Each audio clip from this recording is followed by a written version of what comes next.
Financial freedom is a place where आपको कुछ भी नहीं करना, लिटरली सुबह उठना है और रात को सोना है। तो कुछ कमाई के भी ऑप्शंस बताओ। पुराने जमाने में जिन चीजों को हमारे पेरेंट्स नहीं करना वो होता था, वो सिखाया जा रहा है। वो आज सिखा के पैसा कमाया जा रहा है। मैंने तो ये भी देख लिया आजकल कोर्स हो गया कि लड़की को पटाए कैसे। तो उसकी एक व्यक्ति अगर 25,000 रुपए महीने की तनख्वाह से चालू करता है अपना करियर, तो वो मिनिमम 3 करोड़ रुपए का कॉर्पस इजीली खड़ा कर सकता है। जेनरिक मेडिसिन में 75% का ग्रॉस मार्जिन होता है। 75%, 25 रुपए की चीज 100 रुपए में बिकती है। तो आज की जनरेशन जो है वो इन स्कूलिंग मेथड्स से नहीं सीखती, आज वो ऑनलाइन ज्यादा सीखती। तो अब है ना, उनको एक ही कमाई का जरिया दिख रहा है कि या मैं यूट्यूबर बन सकता हूं, या मैं इंस्टाग्रामर बन सकता हूं, या मैं सोशल मीडिया एक्सपर्ट बन सकता हूं, क्योंकि उसमें दो चीजें, उसमें पैसा भी है और नाम भी है। तो आज इंडिया में ऐसे कई सेक्टर्स हैं जो यूट्यूब की कमाई आपको 6-8 महीने बाद दिन की दे देंगे, दिन की, जो यूट्यूब महीना साल में नहीं दे सकता। ऐसा? हाँ। कौन सागर जी खुद ही आप भी बताओ भाई। तो संजय सर कैसे हैं आप? मैं एकदम बढ़िया हूँ Sagar ji, thank you so much for having me on your show. अच्छा, आज का डिस्कशन ना हम टोटली फाइनेंस के रिलेटेड रखेंगे जी। एक आम आदमी जो फाइनेंस के बारे में समझता है या नहीं समझता है, फाइनेंशियल चैलेंजेस उसके जो रहते हैं, कोशिश करेंगे कि आज हम आपसे उनको सोल्यूशन दे पाएं। बिल्कुल। तो मेरा सबसे पहला ही सवाल है, थोड़ा बम्बार्डिंग वाला सवाल ये हो जाएगा आपसे। अच्छा, मैं लोगों को बता देता हूँ, आपके बारे में तो लोग जानते ही होंगे, जो लोग नहीं जानते हैं उनके संजय सर के बारे में बता दूँ। एक फाइनेंस के बहुत ही बड़े धुरंधर हैं ये, बहुत ज़्यादा बड़े वाले धुरंधर हैं ये।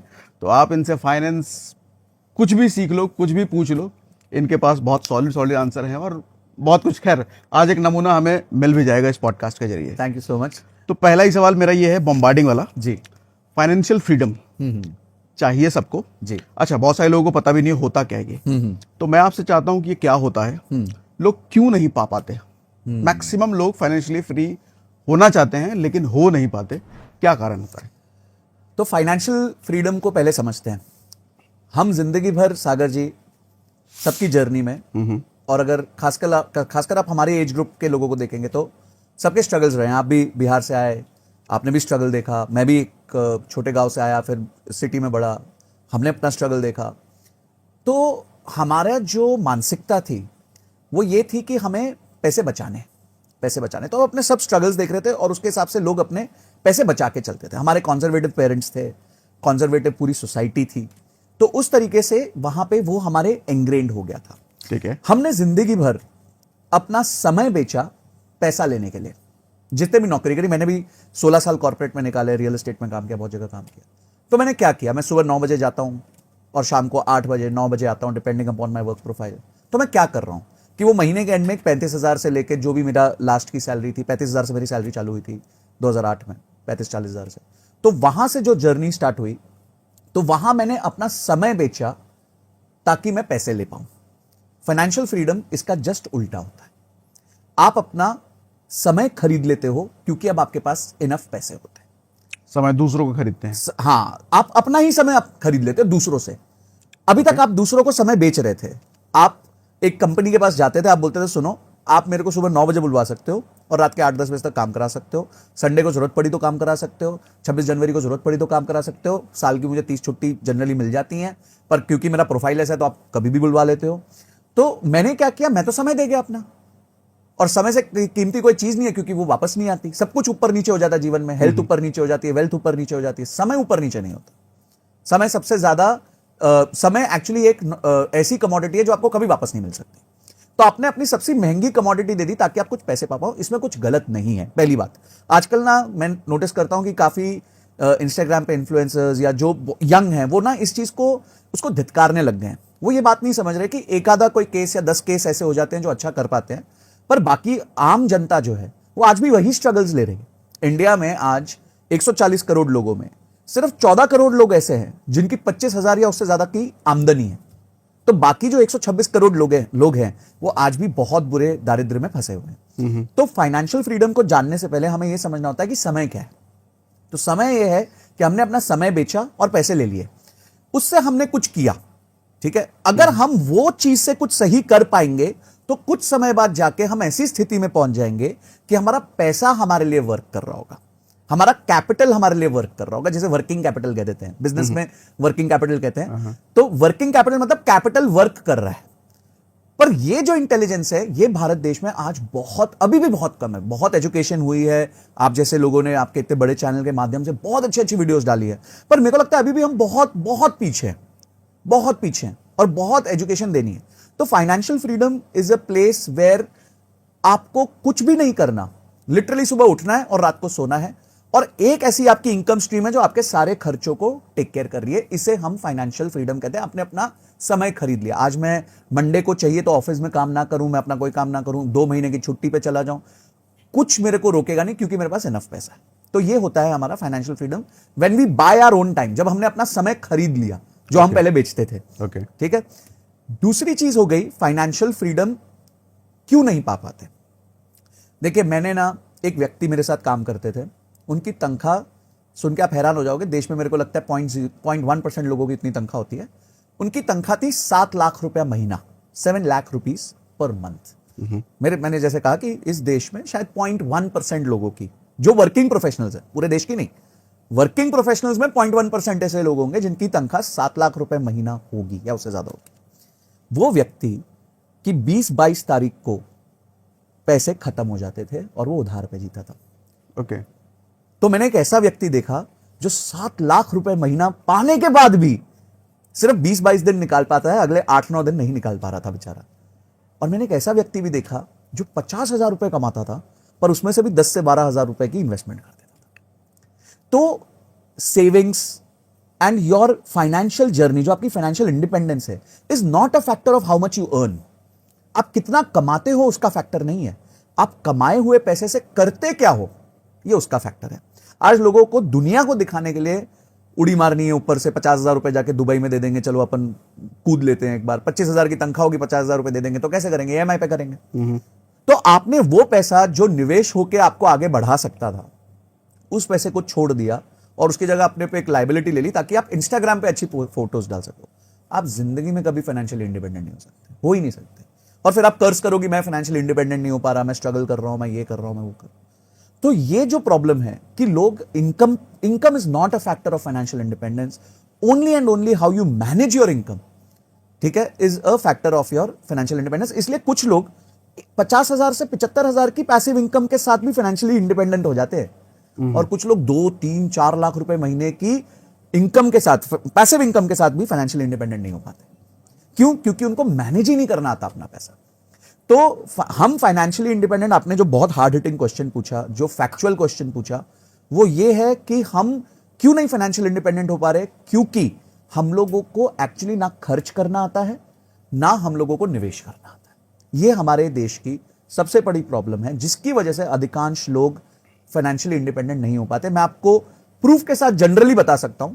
आज तो हम बैठे हुए हैं, कभी और कुछ बोर्ड पे करें या कुछ एक्सेल शीट्स पे करें, तो कि एक व्यक्ति अगर 25,000 रुपए महीने की तनख्वाह से चालू करता है अपना करियर, तो वो 20 साल की जर्नी में मिनिमम ठीक ठाक इन्वेस्टमेंट करे, सही से जिए, अच्छे से स्पेंड भी करे, सब कुछ करने के बावजूद भी 3 करोड़ रुपए का कॉर्पस इजीली खड़ा कर सकता है। 25,000 रुपए महीने की सैलरी वाला। हाँ, जो स्टार्ट करता है 25,000, फिर धीरे धीरे उसकी सैलरी भी बढ़ेगी, 10% बढ़ती है, सालाना सैलरी बढ़ने लग जाती है, फिर आदमी अपस्किल होता है तो और तनख्वाह बढ़ती है। अगर वो सारे लाइफ के अजम्पशंस को लिए जाए, जो मेरी लाइफ के अजम्पशंस थे, मैं कोई IIT से नहीं पढ़ा, मैं कोई IIM से नहीं पढ़ा, मैं कोई टॉप 1% कैंडिडेट नहीं था इस देश का, नॉर्मल इंजीनियरिंग करी, नॉर्मल MBA करी, पर आज मैं फाइनेंशियली इंडिपेंडेंट हो पाया क्योंकि मेरी स्पेंडिंग और इन्वेस्टिंग हैबिट्स ऐसी थी जिसने मुझे इस चीज के लिए सपोर्ट किया। तो एक 25,000 रुपए कमाने वाला व्यक्ति अगर सही जर्नी पकड़ ले, 20 साल की उम्र में वो स्टार्ट करता है, तो 40 साल की उम्र तक वो फाइनेंशियली इंडिपेंडेंट हो पाता है। और आप ही की एक वीडियो थी सागर जी, जो मेरे किसी दोस्त ने भेजी थी,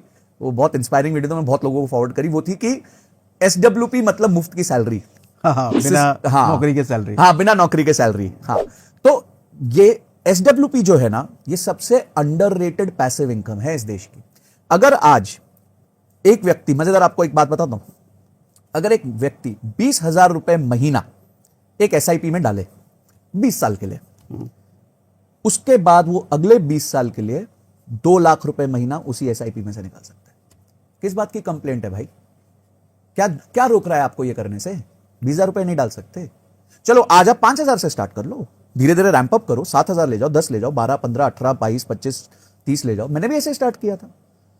तो आप अगर 20,000 रुपए महीने 20 साल डालते हो, तो तो उसके बाद 2 लाख रुपए महीने 20 साल निकाल सकते हो यार। अगले 20 साल। अगले 20 साल हर महीने, साल का नहीं बोल रहा मैं। यानी कि आपने डाला 48 लाख, आप निकालोगे 4 crore 80 lakh. This is the power of compounding. और उसके बाद भी कॉर्पस बचा रहेगा। और उसके बाद भी उम्मीद है कि कॉर्पस थोड़ा सा बचा रहेगा। अगर उसने 1.5 लाख निकाला तो डेफिनेटली कॉर्पस बचा रहेगा, 5-6 करोड़ रुपए का कॉर्पस हो जाएगा उसका।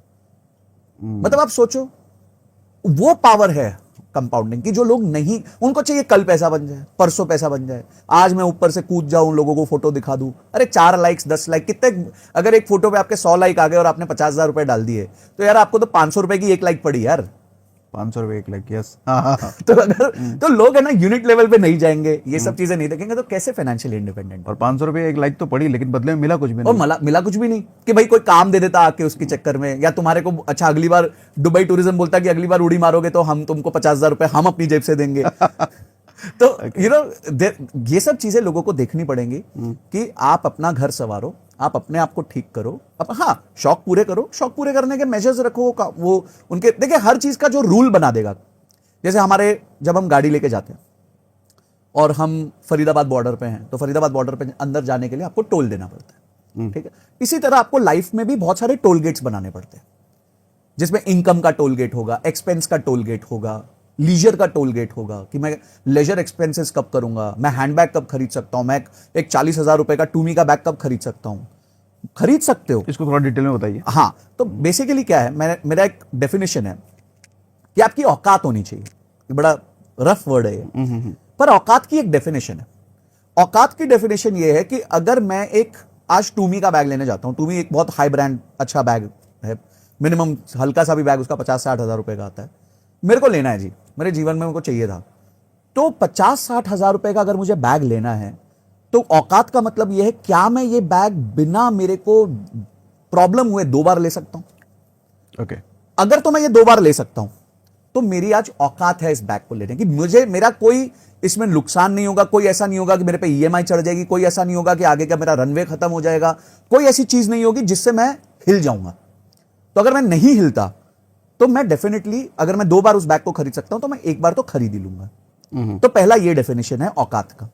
दूसरा है, अगर आपको रियली कुछ बिल्ड करना है तो आप रूल ये बना लो, कोई भी लीजरली एक्सपेंस में करूंगा वो मैं पैसिव इनकम से करूंगा, एक्टिव से नहीं करूंगा। अगर मैं नौकरी करके पैसे कमा रहा हूं, अगर मैं पैसे कमाने के लिए अपना समय बेच रहा हूं, एफर्ट डाल रहा हूं, कभी बीमार हो जाता हूं, कभी दोस्तों के साथ नहीं जा पाता, कभी मां बाप के साथ समय नहीं खर्च कर पाता, तो मैं क्यों उस पैसे को ऐसी जगहों पर डालूं जहां कोई आउटपुट नहीं है। तो उस पैसे को ऐसी जगह डालो जहां आउटपुट है, और उस आउटपुट से आप जो है वो लग्जरी खरीदो। पैसिव इनकम ना लोग बोलते हैं टाइम लगेगा बनने में, सागर जी बहुत टाइम नहीं, बकवास है। तो सबसे बड़ी बात यही। हाँ, अरे भाई 500 रुपए की अगर आपकी पैसिव इनकम होती है, 500 रुपए की मैं कह रहा हूं, तो आपका नेटफ्लिक्स फ्री हो गया। ऐसे देखो, आपने अगर 2,000 रुपए की पैसिव इनकम करी तो आपकी चाय फ्री हो गई। अगर आप 5-7 हजार रुपए का 10,000 रुपए की पैसिव इनकम पे आ गए तो आपका राशन फ्री हो गया। तो लाइफ के कुछ छोटी छोटी चीजों को आप अपने पैसिव इनकम से नॉक ऑफ कर सकते हो कि इंटरनेट का बिल हो गया। क्या तरीके हो सकते हैं पैसिव इनकम बनाने के? देखिए, पैसिव इनकम बनाने के बहुत सारे तरीके। तो जैसे एक बोला मैंने कि एक सिस्टमैटिक विड्रॉल प्लान एक बहुत अंडररेटेड तरीका है, लोगों को इसकी अभी समझ नहीं है। आपकी वो वीडियो देखेंगे तो बहुत अच्छे से, मेरे को लगता है कि आपको आई बटन पे डाल देनी चाहिए वो वीडियो, डेफिनेटली डल जाएगा। वो वीडियो मेरे को लगता है बहुत इंस्पायरिंग थी, क्योंकि उस तरह में बताया गया था कि वो कॉर्पस से आप कैसे जिंदगी भर पैसा खींचते रह सकते हो, और वो कॉर्पस बढ़ता रहेगा। हाँ। तो पहली चीज तो ये हो गई। दूसरी चीज पैसिव इनकम की होगी, आजकल ना बड़े इंटरेस्टिंग फाइनेंशियल प्रोडक्ट्स आ गए। पहले क्या होता था, आपके पास फाइनेंशियल इन्वेस्टमेंट के लिए एकमात्र एफडी होती थी। अच्छा, एफडी में स्टेट बैंक ऑफ इंडिया थोड़ा कम रेट दे देगा, कोई प्राइवेट बैंक ज्यादा दे देगा, को थोड़ा बोड़ा चलता रहता था। ठीक है, अब क्या ही चलेगा, कोई 6.5 दे रहा है, कोई 7.5 दे रहा है, तो कोई ऐसा जमीन आसमान का फर्क नहीं है। पर आज आपके पास अपॉर्चुनिटी है बॉन्ड्स में इन्वेस्ट करने की। बहुत सारे प्लेटफॉर्म्स आ गए हैं, मैं कुछ नाम ले देता हूं, जैसे विंट वेल्थ है, जैसे ग्रिप इन्वेस्ट है, जिराफ है, उसके बाद आपका पावर अप है, उसके बाद पर एनम है। ये सारे ऐसे प्लेटफॉर्म्स आ गए हैं जहां पे आज छोटी मिड साइज कंपनीज, थोड़े लार्ज साइज कंपनीज के बॉन्ड्स इशू होते हैं। ये बॉन्ड्स को थोड़ा एक्सप्लेन कीजिए। मैं एक्सप्लेन करता हूं, बड़े सिंपल एग्जांपल से एक्सप्लेन करता हूं। एक कंपनी है ब्लू स्मार्ट, मोबिलिटी की कंपनी, आज आपने भी देखी होगी, दिल्ली एनसीआर में प्रिवेल करती है। बड़ी अच्छी वो व्हीकल्स, उबर है बेसिकली, उबर ही है, पर सिर्फ ग्रीन व्हीकल्स है, मतलब उसमें इलेक्ट्रिकल व्हीकल्स। तो जब उनको कंपनी बनानी थी तो उनको बहुत सारे व्हीकल्स चाहिए थे। अब व्हीकल्स मतलब बड़ा केपेक्स, बहुत ज्यादा पैसा लगेगा, एक एक व्हीकल 8-10 लाख रुपए का आएगा। तो उन्होंने क्या किया, उन्होंने बोला कि भाई देखो हम क्या करते हैं, हम है ना जनता के पास जाते हैं, हम जनता के पास जाते हैं, हम बोलते हैं भाई सागर जी आपके पास 10 लाख रुपए हैं, हाँ जी मेरे पास 10 लाख रुपए हैं, तो आप एक काम करो जी, एक गाड़ी हमारे को खरीद के दे दो आप, हम उस 10 लाख रुपए पे आपको 15% का IRR देंगे। IRR का मतलब कैसे होता है कि जैसे होम लोन का किश्त होती है, अब आपने जो उनको गाड़ी लेके दी, वो 10 लाख रुपए उनके ऊपर होम लोन हो गया, एक तरीके से कार लोन हो गया, जो भी कह दो, और वो अगले 3 से 4 साल में आपको 15% का लगा के रिड्यूसिंग बैलेंस के हिसाब से एक EMI दे देंगे। तो अब आप उनके बैंक बन गए। जो बैंक काम करता है, जो बैंक एक होम लोन देता है और उसको 20 साल तक किश्तें आती हैं, अब क्या हुआ, सागर जी ने 10 लाख रुपए दिए और सागर जी को अब वो साल का 15% रिड्यूसिंग बैलेंस के हिसाब से एक EMI का स्केड्यूल बांध देंगे और 36 महीने, 48 महीने, 60 महीने में आपके पूरे पैसे वापस हो जाएंगे। तो यानी कि जो पैसा 10 लाख आप FD में रखते थे और उस FD में आप 6.5-7% कमाते थे, अब 15% दे रहा है। अब वो 14 से 15% उसको देने लगे। इसी तरीके से उन्होंने बहुत अपना एक्सपेंशन किया। आज भी मुझे लगता है वो प्लेटफॉर्म शायद ग्रिप इन्वेस्ट था, तो ग्रिप इन्वेस्ट के माध्यम से, क्योंकि उनके पास तो जनता है नहीं, तो ग्रिप इन्वेस्ट बीच में आ जाता था और वो ब्लू स्मार्ट को बोलता था सुनो भाई मेरे पास बहुत जनता है, मेरे पास सागर जी भी हैं, संजय जी भी हैं और बहुत सारे ऐसे लोग हैं जो 1 लाख, 2 लाख, 5 लाख, 25,000, 10 लाख, 20 लाख डाल सकते हैं, ठीक है। मैं इन सबको इकट्ठा करता हूं आपके लिए और आपको गाड़ियां भर भर के लाके देता हूं, आपका काम है उन गाड़ियों को चलाना, रोटेट करना। तो उसको क्या हुआ, उसको कैपिटल मिल गया, उसको गाड़ी मिल गई और उसको गाड़ी मिल गई 4-5 साल के उस पे इंटरेस्ट पे, तो वो आराम से, अच्छा अगर वो बैंक के पास जाता, बैंक उसको देता ही नहीं क्योंकि उसकी क्रेडिबिलिटी अभी एस्टैब्लिश नहीं हुई थी, उस कंपनी की एक्सट्रीम क्रेडिबिलिटी एस्टैब्लिश नहीं, तो आपने भी रिस्क लिया, मैंने भी रिस्क लिया, पर रिस्क की जगह मुझे 7 की जगह 15 तो मिला। तो वो मेरे को लगता है कि एक नया दौर आ रहा है भारत में और अब ऐसे बहुत प्रोडक्ट आ रहे हैं। तो और ऐसे प्रोडक्ट को ढूंढने के लिए, एक्सप्लोर करने के लिए आम आदमी कहाँ जाए, कौन सी वेबसाइट? तो मैं आपको बताता हूं, जैसे प्लेटफॉर्म्स है, बहुत सारे प्लेटफॉर्म्स है, मैं कुछ नाम लूंगा वंस अगेन। जैसे जिराफ करके एक प्लेटफॉर्म है, जिराफ के बाद आपका पर एनम करके एक प्लेटफॉर्म है, एक प्लेटफॉर्म है विंड वेल्थ करके एक प्लेटफॉर्म है, एक पावर अप करके प्लेटफॉर्म है, एक उसके बाद ग्रिप इन्वेस्ट करके प्लेटफॉर्म। तो इन पे ऐसे प्रोडक्ट्स बिल्कुल मिल जाएंगे और उसमें उनके रिस्क लिखे होते हैं, कंपनी का प्रोफाइल लिखा होता है, रेटिंग की होती है, सब कुछ होता है, आपको पूरी इंफॉर्मेशन दिखाते हैं वो। उस इंफॉर्मेशन के माध्यम से आप सिलेक्ट कर सकते हो, ठीक है यार ये कंपनी मुझे ठीक लग रही है, इसमें रिस्क कम है, तो मैं इस कंपनी का बॉन्ड खरीद लेता हूं, मेरे पास 1 लाख रुपए है जी, मैं 1 लाख रुपए का बॉन्ड खरीद लेता हूं। कुछ मोटा मोटी पैरामीटर जो आम आदमी को समझ में आए वो देखना चाहिए हमारे को। देखिए, एक तो वो जनरली क्रेडिट रेटिंग करते हैं, तो क्रेडिट रेटिंग करते हैं तो BB+ रेटिंग से ऊपर होना चाहिए, पहली बात तो। जनरली ये प्लेटफॉर्म्स BB+ से नीचे लेते भी नहीं है क्योंकि इनकी भी साख जो कहते हैं और अपन, क्या मतलब वो BB का? BB+ होता है, जैसे क्या होता है कि जब भी कोई बोरोइंग करता है तो बोरोइंग करने के लिए ना उसको अपनी क्रेडिट रेटिंग करानी पड़ती है, ठीक है, कि भाई मेरी वर्दीनेस क्या है, कि मेरी एक्चुअली हिंदी में अगेन बोले औकात क्या है, कि क्या मेरे में क्षमता भी है ये पैसा वापस करने की, क्योंकि एंड ऑफ द डे तो मुझे 3 साल में, 4 साल में कुल मिला के पैसा वापस करना है। तो उसको एक independent agency like CRISIL, CARE, ICRA, ये 3 बड़ी एजेंसीज हैं, ये रेटिंग करती हैं और उनको एक ग्रेड देती हैं। तो वो ग्रेड इन्वेस्टमेंट ग्रेड कहते हैं, मतलब इससे मिनिमम इतना तो होना ही चाहिए।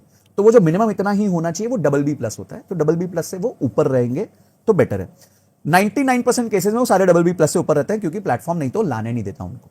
पहली चीज ये प्लेटफॉर्म की भी क्रेडिबिलिटी पे सवाल उनकी होता है। क्रेडिबिलिटी भी है। कल को आप बोलोगे यार मेरे तो, वो आप थोड़ी बोलोगे बॉन्ड में पैसे डूब गए, आप बोलोगे मेरे तो ग्रिप की वजह से पैसे डूब गए या मेरी तो जिराफ की वजह से पैसे डूब गए, राइट, है ना। आप मेन बॉन्ड का नाम नहीं लोगे, आप तो प्लेटफॉर्म का नाम लोगे।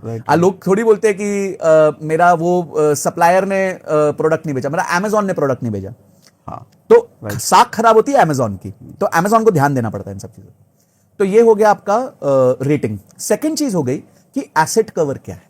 अगर करोड़ रुपए का वो टोटल रेज कर रहे हैं तो उस करोड़ रुपए के अगेंस्ट किस चीज को मॉर्गेज कर रहे हैं, क्या कोई जमीन को कर रहे हैं, क्या कोई गाड़ी को कर रहे हैं, क्या कोई कैश फ्लोज को मॉर्गेज कर देते हैं कि आगे आने वाले 3 साल के कैश फ्लोज एक एस्क्रो अकाउंट में जाएंगे, वो एस्क्रो अकाउंट में जो है अधिकार इस कंपनी का होगा जिसने इनको लोन दे रही है, ये जो सेंट्रल कंपनी है वो उसका अधिकार होगा कि इस कंपनी पर कैश फ्लोज को पकड़ के रखे।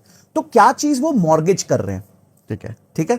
तो ये 2 बड़े पैरामीटर्स हैं और उसके बाद ऑफरिंग को थोड़ा सा बेसिक समझ ले कि वो किस पर्पस के लिए जा रहा है। अगर देखिए वो कोई पुराने लोन को रीपे करने के लिए जा रहा है तो मेरे को लगता है वो नहीं करना चाहिए, वो पहले ही कर्जे में है, वो पहले ही कर्जे में। अगर वर्किंग कैपिटल में जा रहा है, कोई नई केपेक्स हो रही है, कोई नया वर्किंग कैपिटल खड़ा हो रहा है जिससे धंधा मूव करेगा, तो उसमें पैसे डालने चाहिए। तो ये सारी चीजें, ये 2-3 बेसिक चीजें भी अगर इंसान देख ले, और ये सारे प्लेटफॉर्म्स इतने अच्छे हो गए कि ये ठीक से प्रेजेंट कर देते हैं, ओके तो उससे आपको एक अच्छा नो हाउ मिल जाता है कि कैसे इन्वेस्ट करना चाहिए। ओके, इसके अलावा कुछ अच्छे अच्छे इन्वेस्टमेंट ऑप्शन बताओ सर। देखिए, इन्वेस्टमेंट ऑप्शंस एक तो ये हो गया। दूसरा जो इन्वेस्टमेंट ऑप्शन अभी पीछे बहुत अंडररेटेड था पर बहुत अच्छा परफॉर्म किया, वो था सॉवरेन गोल्ड बॉन्ड। ठीक है, तो सॉवरेन गोल्ड बॉन्ड जो 8 साल की अवधि का सबसे पहले रिलीज हुआ था, थोड़ा इसके बारे में भी खुल के बताइए। तो सॉवरेन गोल्ड बॉन्ड एक बहुत अच्छा विकल्प निकल के आया था।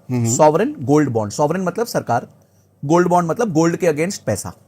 तो सागर जी, इंडिया में करीबन 1400-1500 टन सोना इंपोर्ट होता है। ठीक है, इंपोर्ट होता है या तो लेजिटिमेट तरीके से इंपोर्ट होता है बुलियन, जिसमें प्रॉपर बिलिंग होती है, और कुछ थोड़ा सा ऊपर नीचे भी होता है, स्मगलिंग भी होती है, सब ठीक होता है। है। तो इंडिया के लिए जैसे ही गोल्ड इंपोर्ट होता है तो करेंसी आउटफ्लो हो जाती है। आउटफ्लो मींस मतलब जो डॉलर है वो चला जाता है। अगर इंडिया, एक इंडियन गोल्ड मैन्युफैक्चरर को गोल्ड का बुलियन खरीदना है तो वो इंपोर्ट होगा। और अंदर समझा, गोल्ड का बुलियन खरीदना है मींस, मतलब आज समझो मैं एक गोल्ड चेन मैन्युफैक्चरर हूं, ठीक है, गोल्ड चेन मैन्युफैक्चरर, मुझे गोल्ड तो चाहिए। अब मुझे गोल्ड कहां से मिलेगा? इंडिया में तो गोल्ड का प्रोडक्शन नहीं है, तो मैं गोल्ड कहां से खरीदूंगा? बाहर से खरीदूंगा। ठीक है, बाहर से मंगवाऊंगा गोल्ड। कहां से मंगवाऊंगा? स्विट्जरलैंड में कोई रिफाइनरी है, वहां से मंगवा लूंगा, दुबई से मंगवा लूंगा। तो ये ऑफिशियल चैनल से आएगा। अब वो इंडियन रुपीस तो लेंगे नहीं दुबई वाले या स्विट्जरलैंड वाले, वो डॉलर में लेंगे। तो मैं आरबीआई के पास जाऊंगा, मैं बोलूंगा मेरे रुपए ले लो, मुझे डॉलर दे दो। तो उससे क्या होगा? आरबीआई की करेंसी का एक्सचेंज कम हो जाता है, उनके पास जो पैसा पड़ा रहता है डॉलर में वो कम हो जाता है, एक रिजर्व्स खत्म होने लग जाता है। क्योंकि उसने मुझे दे दिया, क्योंकि उसने मुझे दे दिया और मैंने जाके किसी एक्सटर्नल पार्टी को दे दिया, उसने मुझे सोना भेज दिया। राइट। अब वो सोने की जो बार मेरे को भेजा, समझो 10 किलो का सोना मैंने खरीदा। अब 10 किलो के सोने से मैंने चेन्स बनाई। ठीक है जी, चेन्स बनाई तो सागर जी आ गए दुकान में, बोले भाई हमारे को तो आज चाहिए 200 ग्राम की चेन चाहिए। तो भी बहुत अच्छी सारी चेन्स देखी, 200 ग्राम की चेन उन्होंने खरीद ली। अब 200 ग्राम की चेन खरीद ली और पहन ली। अब इसका क्या प्रोडक्टिव यूज है? ये तो सिस्टम से पैसा खत्म हो गया, बाहर चला गया, ये डेड एसेट हो गया, ऑर्नामेंटल एसेट हो गया। तो हमारे पास आज कोई ब्रेसलेट है, कोई चेन है, कोई रिंग है, तो ये ऑर्नामेंटल एसेट है, ये घूम रहा नहीं है, ये रोटेट नहीं कर रहा। तो ना ये सरकार को टैक्स दे रहा है, एक ही बार टैक्स दे रहा है, एक ही बार इंपोर्ट ड्यूटी दे दी, टैक्स दे दिया। अब वो गोल्ड चेन पड़ी है, मेरे घर पे पड़ी है, मेरी माता पिता के टाइम पे, दादा दादी के टाइम से गोल्ड जो पड़ा है वो पड़ा हुआ है, तो वो इनमोबिलाइज्ड गोल्ड था। इनमोबिलाइज्ड गोल्ड था। ऐसा भारत में करीबन 25,000 टन, 25,000 केजीज का गोल्ड इंडिया में आज हाउस होल्ड गोल्ड है, जो घरों में जो दुनिया में सबसे ज्यादा है। चाइना से भी ज्यादा है, यूएसए से भी ज्यादा है। तो भारत में, क्योंकि ये हमारा फेटिश है गोल्ड का। ओके, ये हमारे को तो गोल्ड बहुत पसंद है सबको। आप जानते हो साउथ की शादियों में तो मतलब बंदा नहीं दिखता, सिर्फ गोल्ड दिखता है, या लेडी नहीं दिखती, सिर्फ गोल्ड ही गोल्ड दिख रहा होता है उसके ऊपर। तो हमारा फेटिश है गोल्ड। तो हमारा फेटिश है, तो हमारे पास 25,000 टन का सोना है। अब वो इमोबिलाइज्ड एसेट है। अब सरकार सोच में पड़ जाती है यार कि एसेट तो आ रहा ही नहीं है, यूज ही नहीं हो रहा मार्केट में, ये पैसा तो ब्लॉक होके पड़ा है, सबके घर में पड़ा हुआ है, सबके घर में पड़ा हुआ है, लेडीज के घर में पड़ा हुआ है, जेंट्स ने रखा हुआ है, सबको अलाउड है, किसी को 500 ग्राम अलाउड है, किसी को 250 ग्राम, जो भी नियम है उसके हिसाब से अलाउड है। तो अब प्रॉब्लम क्या है कि इसको मोबिलाइज कैसे करें? तो सरकार एक स्कीम लेके आई जिसे कहते हैं सॉवरेन गोल्ड बॉन्ड। तो सरकार ने बोला कि भाइयों आपके पास गोल्ड पड़ा है ना, वो गोल्ड के अगेंस्ट आप गोल्ड बॉन्ड खरीद लो। ठीक है, आप हमारे पास आओ, आप हमारे पास 100 ग्राम की चेन जमा कर दो और हम आपको एक सॉवरेन गोल्ड बॉन्ड दे देंगे। आप हमारे पास आओ मींस सरकार के पास हाँ, जाओ। सरकार के एजेंसीज के पास जाओ और उनसे गोल्ड बॉन्ड खरीद लो। ठीक है, उनको आपने अपना गोल्ड सोना के दे अगेंस्ट दो। गोल्ड बॉन्ड खरीद लो। उनको अपना सोना दे दो और हाँ, उसके वो बदले एक में बॉन्ड, दे दो। एक पेपर दे देंगे आपको। ठीक है, अब वो पेपर देंगे तो गोल्ड अब यूटिलाइज हो जाएगा, पैसा मार्केट में आ गया। आपको क्या देंगे वो अब उसके एवज में? आपने अपनी चीज रख दीजिए, तो वो कहते हैं हम आपको साल में करीबन 3% का ब्याज देंगे और 8 साल का लॉक इन है। 8 साल तक आप मेरे से वापस नहीं लेने आ सकते, क्योंकि मैं इस पैसे को रोटेट करूंगा, ठीक है, मैं इंफ्रास्ट्रक्चर में डालूंगा, मैं ये करूंगा, मैं वो करूंगा। तो 8 साल तक अब ये पैसा लेने आप वापस नहीं आ सकते। 8 साल बाद जब आप आओगे तो जो गोल्ड का रेट उस दिन का होगा उस हिसाब से आपको मिल जाएगा पैसा वापस। पैसा वापस मिल जाएगा, पैसा वापस मिल वो जाएगा, सोना नहीं मिलेगा या गोल्ड वापस मिल जाएगा, जो भी चॉइस है आपकी। अच्छा, जो भी चॉइस है आपकी, ओके। क्योंकि गोल्ड तो अंडरलाइंग एसेट है ही, रियल चीज है, असली चीज है। तो इसमें क्या हुआ, जब पहला गोल्ड एसजीबी आया, पहला सॉवरेन गोल्ड बॉन्ड आया, तो उसमें जो 8 साल में प्राइस राइज हुआ वो करीबन 11 से 12% कंपाउंडेड था, यानी हर साल 12% गोल्ड का प्राइस बढ़ा। उसके अलावा सरकार आपको 3% और दे रही थी, तो 15% हो गया। तो ये हर साल 3%, हर साल 3%। ठीक है। तो हर साल आपको 3% का ब्याज आ रहा था, उस पर आपको टैक्स देना था। और ये जो 12% कंपाउंड हुआ, ग्रो हो रहा था, उस पर टैक्स भी नहीं देना था। ओके, क्यों? तो चीजें आपकी थी शुरू से, किस बात का टैक्स दूंगा? वो तो मैंने आपको दिया ना मोबिलाइज करने के लिए। Right, right. तो मैं किस बात का टैक्स दूंगा भाई? मेरी चीज पे मैं गेन लेने के बाद मैं ही टैक्स दे दूं तो वो तो बेवकूफी हो गई ना। तो ये बड़ा अच्छा एक मोबिलाइजेशन हुआ लोगों का गोल्ड का, जिसमें पहले स्कीम में एसजीबी ने करीबन आईआरआर जिसे कहते हैं हम, रिटर्न्स, टोटल कुल रिटर्न्स सालाना करीबन 14 से 15% का रिटर्न दिया। तो ये एक बहुत अच्छा विकल्प बन के आया, सेफ साउंड सरकार का। ओके। आज भी गोल्ड इंक्रीज कर रहा है। एक साल पहले जो रेट था आज उसके देखोगे तो करीबन 10 से 11% का अंतर आ चुका है। बट मैं जिस एसजीबी को जानता हूं वहां पर गोल्ड देना तो नहीं पड़ता, नहीं वहां देखिए हम पैसे दे करके बॉन्ड खरीद लेते हैं। दोनों पॉसिबिलिटीज है। गोल्ड का अच्छा भी है, अच्छा, आप कह रहे हो या तो गोल्ड दे दो हाँ, या फिर पैसे दे दो। यस, ओके दोनों पॉसिबिलिटीज है। ओके। तो ये आपका जो है एक एसजीबी का तरीका होता है जिसमें आपको रिटर्न्स बनते हैं।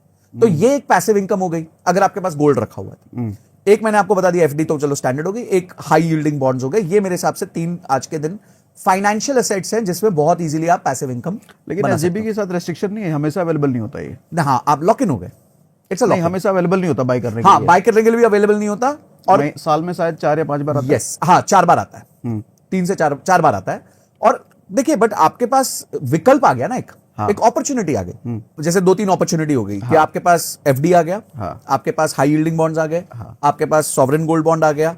और अब धीरे धीरे मुझे ऐसा लगता है जो एक और विकल्प ओपन हुआ है बहुत बढ़िया, वो है real estate investment trust, REIT. Okay. REIT के बारे में जरा बताओ सर, बहुत कम लोग जानते हैं। तो रीट एक बहुत इंटरेस्टिंग कॉन्सेप्ट है और ये बहुत सालों से यूएस, सिंगापुर, हांगकांग ये सब जगहों पे चल रहा है। इंडिया में इसको आने में थोड़ा समय ज्यादा लग गया क्योंकि इंडिया में रूल्स, डिविडेंड, ये सब के बहुत इश्यूज थे। तो बड़ा सिंपल सरल तरीके से मैं समझाता हूं। म्यूचुअल फंड होता है। म्यूचुअल फंड किस चीज का होता है कि भाई आप जो है स्टॉक खरीदना चाहते हो, आप 10 कंपनी के स्टॉक खरीदना चाहते हो, आप रिलायंस खरीदना चाहते हो, इन्फोसिस खरीदना चाहते हो, टीसीएस खरीदना चाहते हो। इन तीनों का शेयर मिला के करीबन 8-10 हजार रुपए का है, पर आपके पास तो 2,000 रुपए हैं, तो यानी अब आप खरीद ही नहीं सकते। तो आप क्या करते हो, आप एक कॉमन पूल में डालते हो जो पूल इन स्टॉक्स को खरीदता है। ओके। वो म्यूचुअल फंड होता है। राइट। तो मेरे पास 2,000 रुपए थे जी, वो म्यूचुअल फंड के पास ने ये तीनों कंपनीज में शेयर खरीदे हुए, क्योंकि मेरे जैसे 1 लाख धारकों ने 2,000 रुपए दिए हुए उनको। अब 2,000 मुझे रिलायंस में मिल गया, टाटा में मिल गया, टाइटन में मिल गया, वो सब मिल गया। सब मिल गया, कुछ कुछ प्रपोर्शन जो मेरा अधिकार है, जितना मैंने इन्वेस्ट किया उतने प्रपोर्शन में मिल गया। अगर मैं जाता तो रिलायंस का ऐसा नहीं है कि मैं रिलायंस का आधा शेयर खरीदूं या 1.25 शेयर खरीद लूं या 0.25% शेयर खरीद लूं, 0.25 शेयर खरीद लूं, ऐसा नहीं हो सकता। फ्रैक्शनल नहीं होता। वो अकेला शेयर अभी 3,000 का है। हाँ, वो अकेला ही शेयर 3,000 का, तो यानी कि एक ही शेयर खरीदने के लिए मुझे 3,000 रुपए जेब से निकालने पड़ेंगे। मेरे पास है ही 2,000 रुपए और मैं चाहता हूं सब में इन्वेस्ट करना। तो ये काम मेरे लिए कौन करता है? म्यूचुअल फंड करता है। इसी तरीके से मुझे ऐसा लगता है जी, जैसे हम इस कमर्शियल बिल्डिंग में बैठे हैं, मुझे ऐसा लगता है यार इस कमर्शियल बिल्डिंग में आगे जाके 5-10 साल में बहुत स्कोप है, ये जगह बढ़ने वाली है, इस जगह में वैल्यू बढ़ने वाली है और इसमें रेंटल्स बढ़ने वाले हैं। तो मैं यहाँ पे एक शॉप लेना चाहता हूँ। अब यहाँ शॉप आती है 70 लाख की, 80 लाख की, 1 करोड़ की। हमारे पास तो ना है 1 करोड़ रुपए, मेरे पास 10 लाख रुपए है, 5 लाख रुपए है, तो मैं क्या करूं? तो रीट जो होता है वो इन सारे यूनिट्स का म्यूचुअल फंड बन जाता है। तो रीट क्या करेगा? रीट ऐसे मेरे जैसे बहुत लोगों को इकट्ठा करेगा और वो आके ये पूरी बिल्डिंग खरीद लेगा। तो जितनी इसमें शॉप्स होंगी वो किराया अब किसको देंगी? रीट को देंगी, क्योंकि रीट मालिक हो चुका है इसका। और वो रीट जो है वो आगे जाके अपने यूनिट होल्डर्स को प्रोपोर्शनेटली वो डिविडेंड बांट देगा अपनी कुछ फीस रख के। ओके। अब कैपिटल एसेट भी अप्रिशिएट हो रहा है कि जब समझो 10 साल पहले ये बिल्डिंग में किसी ने निवेश किया होगा तो हो सकता है 4,000 रुपए पर स्क्वायर फीट में किया होगा, आज ये भाव हो गया होगा 10,000 रुपए पर स्क्वायर फीट। तो वो अप्रिसिएशन भी उन यूनिट होल्डर्स को मिल रहा है। तो क्या जो आदमी रीट में इन्वेस्ट कर रहा है उसको ये पता होता है कि ये किस एब्सोल्युटली बिल्डिंग का, किस प्रॉपर्टी का रीट है? यस, बिल्कुल उसको पता होता है कि ये मैं समझो मैं पीछे माइंडस्पेस का रीट आया, तो माइंडस्पेस का रीट आया तो कौन सा मॉल है, वो पूरा डीआरएचपी में रेड हेरिंग प्रोस्पेक्टस में उन्होंने बताया हुआ है। पर्टिकुलर मॉल में इन्वेस्ट करना हाँ, मतलब ये हो गया। अगर वो मॉल है उसमें कितने टेनेंट है, कितनी दुकानें हैं, कितना स्क्वायर फीट है, कितना रेंटल आता है, कितनी कॉमन एरिया मेंटेनेंस आती है, क्या खर्चे लगते हैं, मैन पावर क्या है, पूरा आता है, उनको पूरी रिपोर्ट आती है। और उस बेसिस पे जो पैसा बचता है वो यूनिट धारकों को डिविडेंड के फॉर्म में दे दिया जाता है कि भाई मुझे लगता है एक सबसे बड़ा फायदा ये है कि रियल एस्टेट में डायरेक्ट इन्वेस्ट करो तो लिक्विडिटी नहीं है। लिक्विडिटी नहीं है यहाँ, तो आप कल और परसों, वो तो म्यूचुअल फंड मतलब जैसे ही आपने फ्रैक्शनल कर दिया। इस दुनिया में जो चीज फ्रैक्शनल, यूनाइटेड स्टेट्स में जेट भी फ्रैक्शनल ओनरशिप पे होते हैं, जेट, प्राइवेट जेट। तो समझो आप और मैं बहुत अमीर हो गए, आप तो हो गए, चलो मैं भी हो गया आपके साथ साथ थोड़ा। तो हमने मिलकर सोचा जी, ऐसे 10 हमारे जैसे दोस्तों ने सोचा कि यार एक जेट लेते हैं। तो हम क्या करेंगे, हम एक एक जन लेके फायदा नहीं है, ठीक है, तो हम क्या करेंगे, हम एक पूल बनाएंगे, कॉमन पूल बनाएंगे और उस कॉमन पूल से हम एक जेट खरीद लेंगे। ठीक है। ठीक है, हम 10 लोगों ने डाले, 2-2 करोड़ रुपए डाले, 20 करोड़ का या 30 करोड़, जितने का भी जेट आता। अब हमें लगता है यार हम 10 के लिए भी काफी है यार, मतलब ये फिर भी खड़ा रहता है बेचारा। तो हमने कह दिया भाई अब आप भी इस जेट के मालिक बन सकते हो। हमने 100 लोगों से और पैसे ले लिए उसमें। हाँ, तो ये फ्रैक्शनल ओनरशिप हो गई। अब उसमें से संजय को लगता है कि यार अब है ना, मैं आधा अपना इन्वेस्टमेंट खाली करना चाहता हूं, तो मैं किसी और को दे सकता हूं वो इन्वेस्टमेंट। तो वो बट गया। नहीं तो वो जेट मेरे को अगर बेचना पड़े हाँ। तो मेरी तो चीखें निकल जाएंगी। जेट तो बिकता नहीं है, इलिक्विड एसेट है। इसी तरह रियल एस्टेट भी इलिक्विड एसेट है। तो लिक्विडिटी लाने का सबसे अच्छा तरीका होता है फ्रैक्शनलाइजेशन। अच्छा, इलिक्विड एसेट का मतलब सॉरी, तो इलिक्विड जल्दी एसेट बिके ना। हाँ, तो आपके पास एक 10 करोड़ की प्रॉपर्टी है, एक लैंड है 10 करोड़ की। अब आप मार्केट में जाते हो तो आपको कितने तो बायर मिल सकते हैं 10 करोड़ के भारत में, है ही नहीं, बहुत कम लोग हैं। तो इलिक्विड है।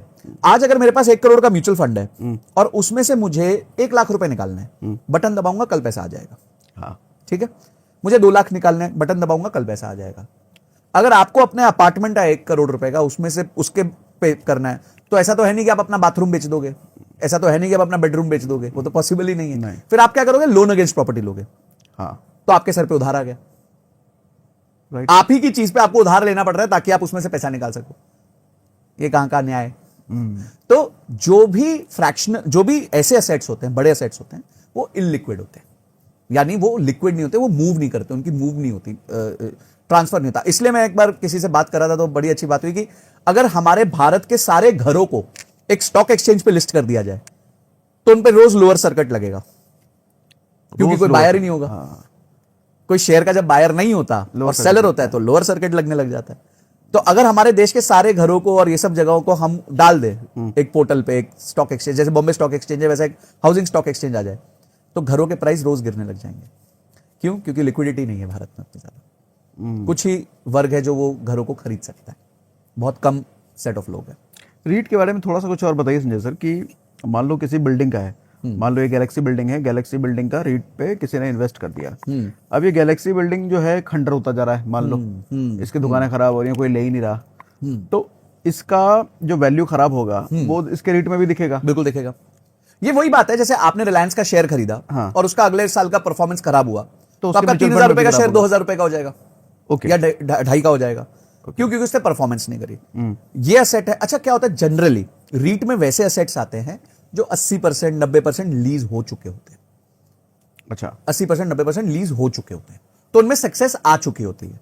आज अगर इस जगह पे समझो 3 लाख स्क्वायर फीट है, ठीक है, 20 फ्लोर है और 3 लाख स्क्वायर फीट है, 15,000 पर फ्लोर है, तो हमें पता है कि 3 लाख में से समझो 2.5 लाख स्क्वायर फीट तो लीज हो चुका है। अब आप छोटे किसी को ओनरशिप दे ही नहीं सकते, क्योंकि रीट के पास पूरा मालकाना हक है।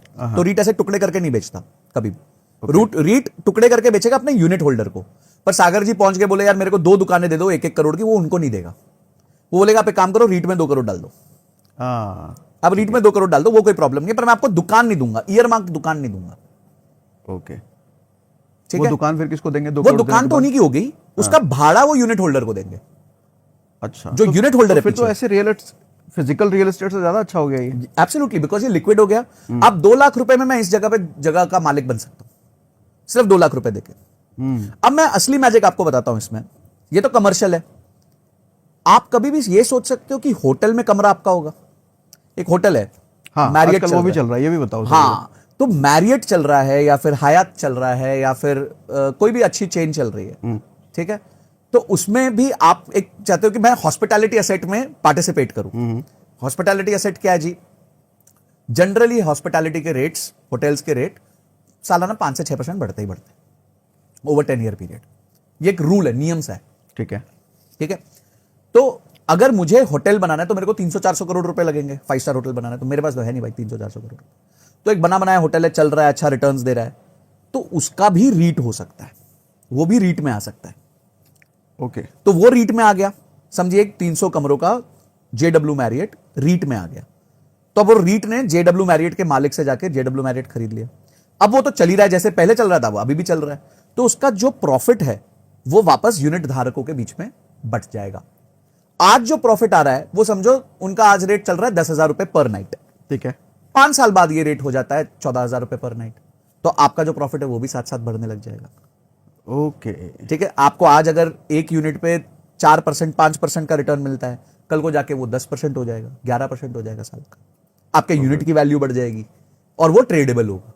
तो तीन बड़े फायदे हो जाते हैं कि एक तो आप छोटा फ्रैक्शनल ओनरशिप कर सकते हो, आप उस असेट में पार्टिसिपेट कर सकते हो। नहीं तो हॉस्पिटैलिटी असेट में तो इंडिया में पार्टिसिपेट ही कोई नहीं कर सकता। मतलब थोड़े पैसे दे करके एक 5 स्टार होटल के मालिक बन गए आप बोल सकते हो भाई मेरा है कुछ वहां पे छोटा सा शेयर। आज मैं रिलायंस का अगर शेयर होल्डर हूं तो है भाई।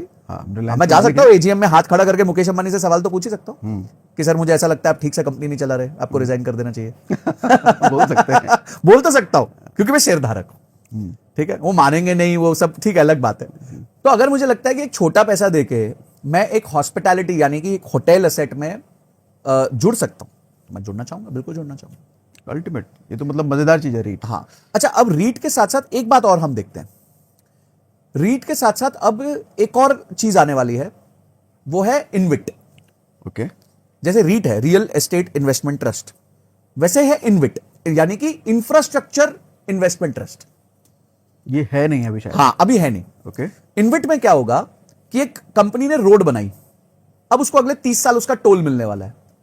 अब भाई वो 30 साल इंतजार करेगा, कैपिटल ब्लॉक हो गया, ठीक है, तो वो क्या करेगा, वो आके बोलेगा जी ये अगले 30 साल का टोल जो है उसको मैं एक म्यूचुअल फंड बना रहा हूं या एक रीट इनविट बना रहा हूं, ठीक है, और इसको मैं लिस्ट कर दूंगा और इसमें जो भी टोल कलेक्शन होगा उसमें हमारी फीस वीस माइनस करके, ऑपरेशनल कॉस्ट माइनस करके जो बचेगा वो यूनिट धारकों को दे देंगे।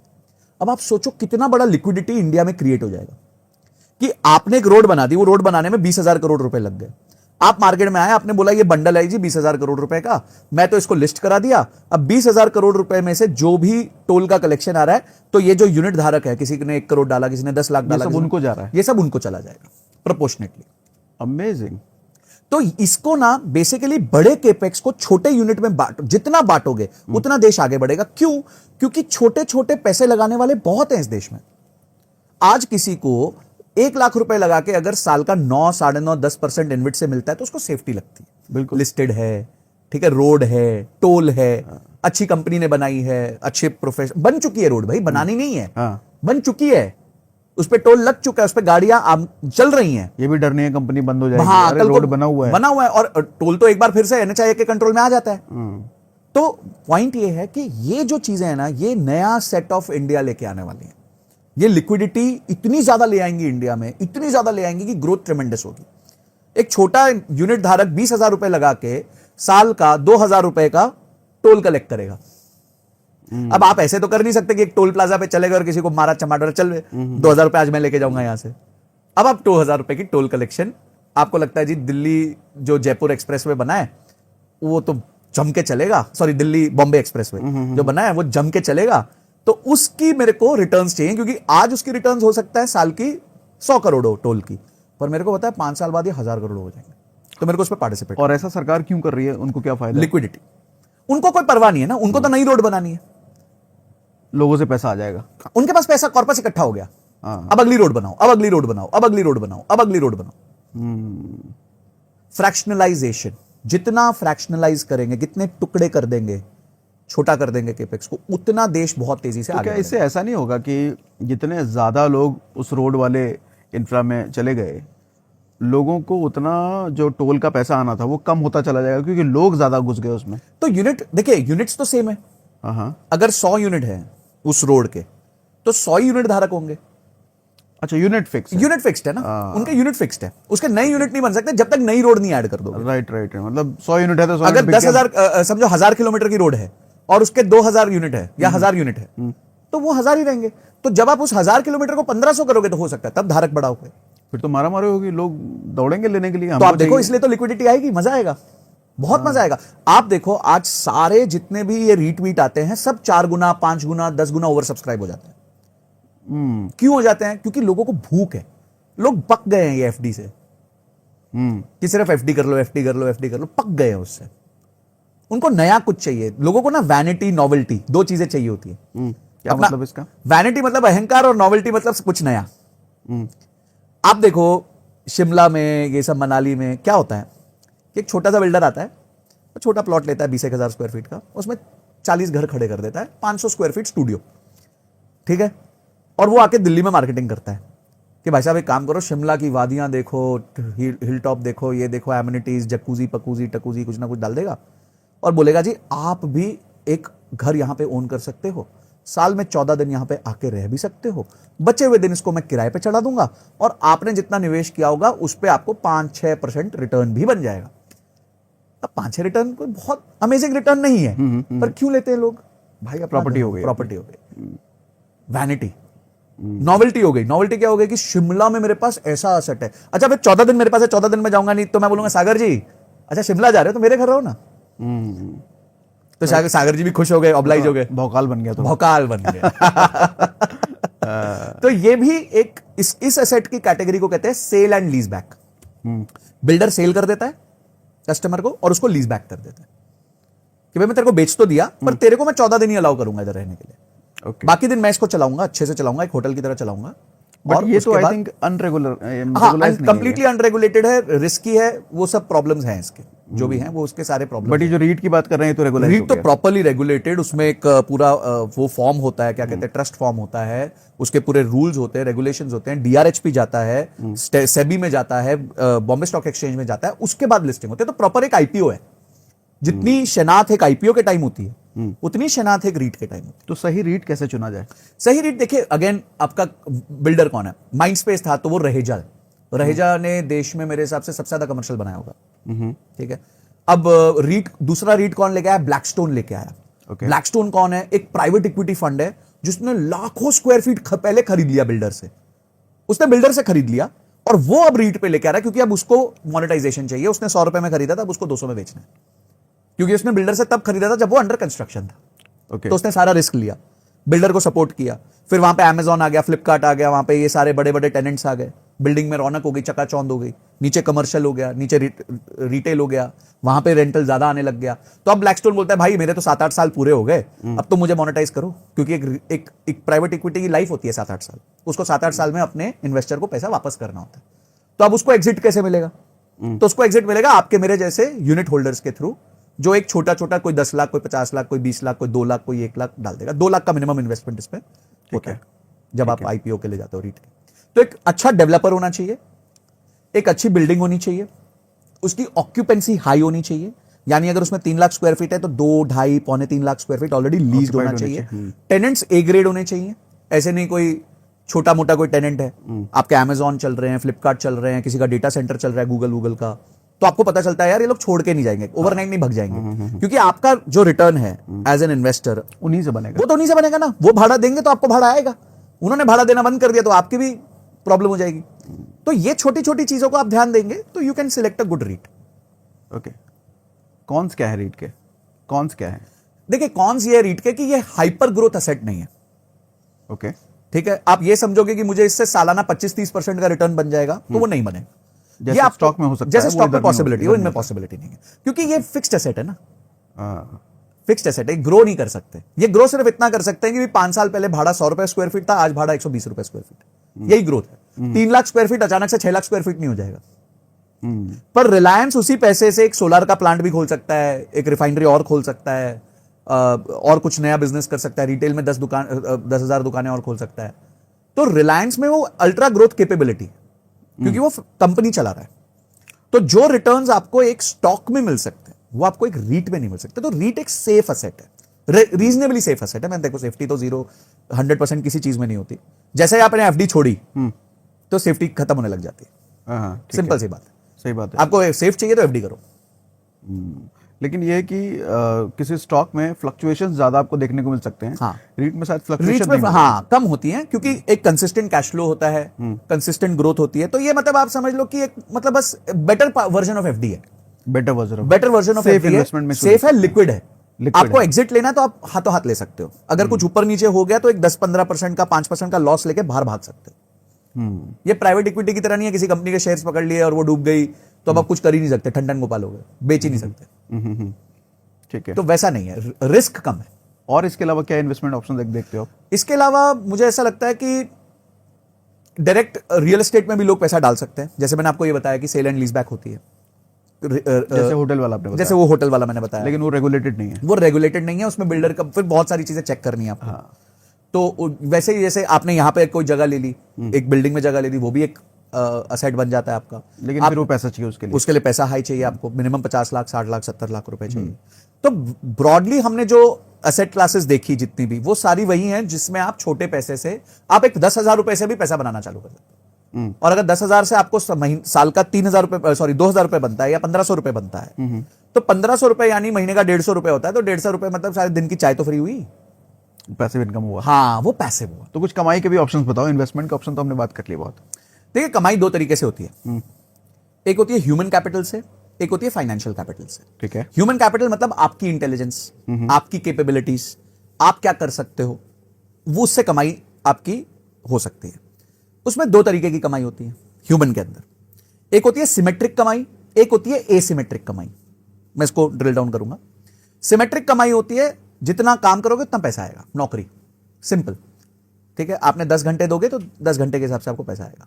एसिमेट्रिक होती है कि ऐसा कुछ कर दो कि वो 10 घंटे पहले शुरू में मेहनत 20 घंटे की लग जाए, 30 घंटे की लग जाए, पर जिंदगी भर पैसा है, या फिर एक लंबे समय तक पैसा, जिंदगी भर नहीं बोलूंगा, लंबे समय तक पैसा है। तो फॉर एग्जाम्पल, आप एक यूट्यूबर हैं, आप एक वीडियो बनाते हैं, उसमें आपकी बहुत रिसर्च जाती है, आप मेहनत करते हैं, स्टडी करते हैं, समझते हैं, 4 बार शूट करते होंगे, कटता होगा, एडिटर लगाता होगा, तो ये सारी मेहनत आपने करी जिसमें आपको अभी कोई रिजल्ट का पता नहीं है, एक्सपेक्टेशन नहीं। आप उसको पोस्ट करते हैं, लोग लाइक करते हैं, पसंद करते हैं, फिर आपको वो हर महीने कुछ ना कुछ देके जाती है। शुरू में ज्यादा देके जाती है, बाद में लोग कम देखते हैं तो कम देके जाती है, पर कुछ ना कुछ हर महीने आपको एक अमाउंट उसमें से आ रहा है। तो ये होता है एसिमेट्रिक रिटर्न। एसिमेट्रिक रिटर्न कहां कहां से आ सकता है? जैसे मैंने बताया, आजकल ये सोशल प्लेटफॉर्म से आ सकता है। दूसरा, अपना कोर्स बेचने से आ सकता है। आप अपने अगर कोई भी स्किल को जानते हैं, कोई भी स्किल को, भाई मैंने तो ये भी देख लिया आजकल कोर्स हो गया कि लड़की को पटाए कैसे, तो उसमें भी कोर्स चल रहे हैं, तो उसमें भी लोग पैसे कमा रहे हैं और अच्छा खासा कमा रहे हैं। मेरे एक फ्रेंड एक बहुत अच्छी सैस कंपनी चलाते हैं, अभी नाम नहीं लूंगा, अच्छा नाम है उनका, वो एडटेक के सैस कंपनी चलाते हैं, मतलब वो प्लेटफॉर्म देते हैं ट्रेनर्स को। तो भाई आज के दिन पे अचानक से ये देखने मिला है कि पर्सनालिटी डेवलपमेंट, ग्रूमिंग, लड़की को कैसे पटाएं, बाहर डेटिंग में जाएं तो क्या स्टेप्स यूज करें, ये सब के कोर्स ज्यादा बिक रहे हैं। तो आप बोलोगे पुराने जमाने में जिन चीजों को हमारे पेरेंट्स में करना वो होता था, वो सिखाया जा रहा है, वो आज सिखा के पैसा कमाया जा रहा है। It is that's become monetised. तो हमारे माइंड का जो बैरियर है कि यार ये तो बिकेगा नहीं, आज कुछ भी बिकता है। सही पैकेजिंग होगी, सही प्रोडक्ट को ठीक से रखा जाएगा तो बिक जाता है। यू हैव टू एंश्योर कि सामने वाले का फायदा हो। भाई लड़का एक्चुअली चाहता है किसी लड़की को पटाना, तो सिखा दो, उसको सिखा दो, और वो सीख के अगर पटा लेगा तो खुशी होएगा। ठीक है, बाद की बात में देखेंगे, पर उस समय तो उसको दिख गया रिजल्ट, राइट। तो माय पॉइंट इज कि ये एसिमेट्रिक रिटर्न्स होते हैं। तो एसिमेट्रिक रिटर्न्स जो होते हैं उसमें इनिशियल मेहनत ज्यादा है, बाद में मेहनत कम है, और रेगुलर कैश फ्लो की उम्मीद है। ये हो गया ह्यूमन कैपिटल से। तो उसमें आपको खुद की स्किल पे वर्क करना होता है। खुद पे आप जितना ज्यादा वर्क करोगे उतना अच्छा है। मैं एक बच्चे को जानता हूं, वो 16 साल का है। उससे जब एआई आया तो एआई के टूल सीखने चालू किए। आज वो एआई की एजेंसी चलाता है, ठीक है, और कस्टमर्स को एआई बेस्ड मदद करता है। कोई स्क्रिप्टिंग कर देता है, लेटर लिख देता है, ये सब छोटे मोटे काम करता है। 16 साल का लड़का है और करीबन 75,000 से 80,000 रुपए महीना कमा लेता है।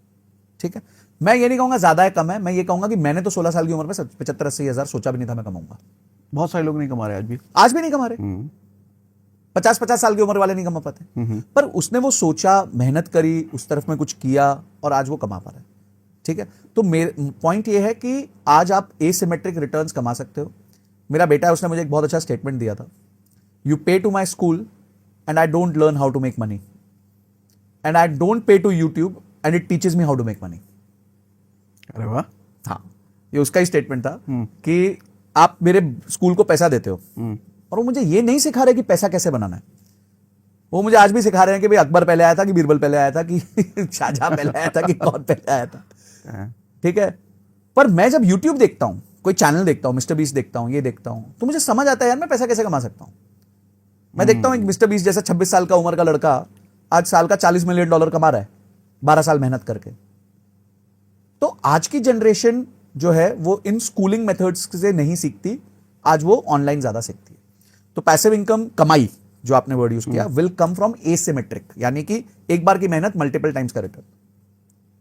आप एक किताब पढ़ते हो, वो किताब एसिमेट्रिक है, उसकी लर्निंग्स आपकी जिंदगी भर चलती है। तो ये सारी एसिमेट्रिक चीजें। तो ह्यूमन कैपिटल में आप एसिमेट्रिक काम करोगे तो आप एसिमेट्रिक रिटर्न्स पाओगे।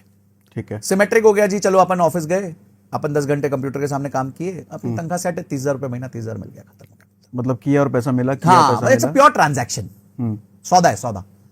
पर ये सौदा नहीं है, ये इन्वेस्टमेंट है जो रिटर्न्स देगा।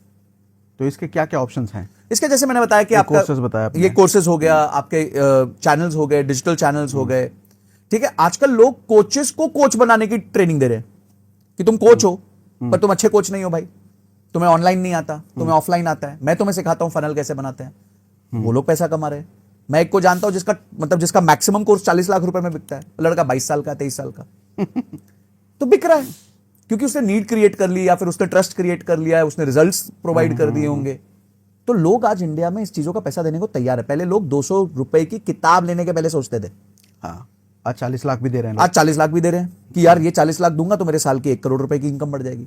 तो लोगों ने आरओआई सीख लिया, मैं कितना लगाऊंगा कितना आएगा, आलू डालूंगा तो सोना निकलेगा कि नहीं निकलेगा तो वो सीख लिया। उसके अलावा देखिए कोई भी दूसरी चीज जो मैं इस जनरेशन के लिए अर्निंग के लिए कहना चाहता हूं, एक प्रॉब्लम हो गई है इस जनरेशन के साथ।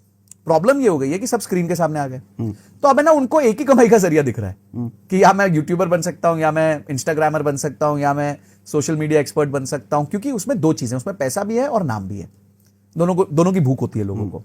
वो मैस्लोज हायरार्की कहते हैं एक टाइम के बाद पैसा खत्म हो जाता है, फिर आपको सेल्फ रियलाइजेशन, एक्चुअलाइजेशन ये सब चाहिए। तो लोगों को लगता है यार छाप भी रहे हो पैसा और छप भी रहे हो, सामने लोगों को पहचान भी आ रही है, सेल्फी भी हो रही है, सब हो रहा है। छाप भी रहे हो और छप भी रहे हो, छाप भी रहे हो और छप भी रहे हो, दोनों हो रहा है आपका, ठीक है। अब इसमें प्रॉब्लम क्या है, अभी भी ना यूट्यूब या ये सब चीजों में ना कमाई बहुत छोटी है। अगर आप अपना रियल एक्सपैंड करोगे, विजन होराइजन बड़ा करोगे, तो आज इंडिया में ऐसे कई सेक्टर्स हैं जो यूट्यूब की कमाई आपको 6-8 महीने बाद दिन की दे देंगे, दिन की, जो यूट्यूब महीना साल में नहीं दे सकता। ऐसा? हाँ, कौन कौन सागर जी खुद ही आपको भी बताओ भाई कहीं हम ज्यादा टाइम तो यार नहीं डाल रहे। मैं बताता हूं, जैसे सोलार है, सोलार बिजनेस है, हाँ, ठीक है। अब सोलार के इतने इनिशिएटिव्स चल रहे हैं। मैं एक कंपनी को जानता हूं 4 साल से काम कर रही है, 4 या 5 साल से काम कर रही है, फ्लोटिंग सोलार्स बनाती है, मतलब पानी के ऊपर सोलार बनाती है। पानी के ऊपर सोलार? हाँ, पानी, चाइना से टेक्नोलॉजी आ गई। चाइना तो बड़े बड़े सी के ऊपर सोलार पैनल्स में लगा देता है, सोलार फार्म्स कहते हैं उसको। पानी के ऊपर सोलार पैनल लगा देते हैं, ओके। क्योंकि जमीन तो लिमिटेड है, तो अगर आप सोलार पैनल लगाओगे तो सोलार पैनल का प्रॉब्लम क्या है कि एक के ऊपर एक नहीं लगा सकते ना, आपको फ्लैट लगाना पड़ता है। तो उन्होंने बोला चलो पानी को इस्तेमाल कर लेते हैं, पानी पूरा पड़ा ही है, ठीक है। तो उन्होंने जम के बड़े बड़े सोलार पैनल्स लगा दिए जहां पे पानी ज्यादा मूविंग नहीं होता, मतलब ऐसा स्टेबल होता है, सी के अंदर नहीं लगा सकते, वहां तो टूट फूट जाएगा। अच्छा, ठीक है, तो ऐसे स्टेबल जगहों पे उन्होंने सोलार पैनल्स लगा दिए। यही चीज एक इंडियन कंपनी ने कॉपी कर ली, मैं उनको जानता हूं। 5 साल हुए हैं, उनका प्रॉफिट आज 80 करोड़ रुपए साल का है। Profit after tax, okay. और इन्वेस्टमेंट उनकी टोटल, देखो इस पे तो क्या होता है कि 90% तो उधार मिल जाता है सरकार से, स्कीम्स हैं सरकार की, सरकार रिबेट देती है, कभी कभी डबल डेप्रिसिएशन दे देती है कि भाई तुम अगर 100 रुपए डालोगे तो हम तुमको पीएनएल में 200 रुपए का बेनिफिट देंगे। 100 रुपए आप निवेश करोगे, आपके खर्चों में हम 200 रुपए बुक कर देंगे। ये भी ऐसी स्कीम्स है, बहुत सारी स्कीम्स है, क्योंकि सरकार को पावर जनरेशन चाहिए ना, राइट। लोगों को बिजली देनी है, सबके घर बिजली पहुंचनी चाहिए, राइट। यूट्यूब कैसे चलेगा बिजली आएगी तो चलेगा। तो बिजली जो है देने वाले लोग आज ज्यादा पैसा कमा रहे हैं, जम के पैसा कमा रहे हैं। 70-80 करोड़ रुपए का प्रॉफिट आफ्टर टैक्स, जिसमें उसको पुराने जो एस्टैब्लिशमेंट्स है वो 25-25 साल चलेंगे, 30-30 साल। इनमें पावर परचेज एग्रीमेंट सरकार 25 साल का करती है।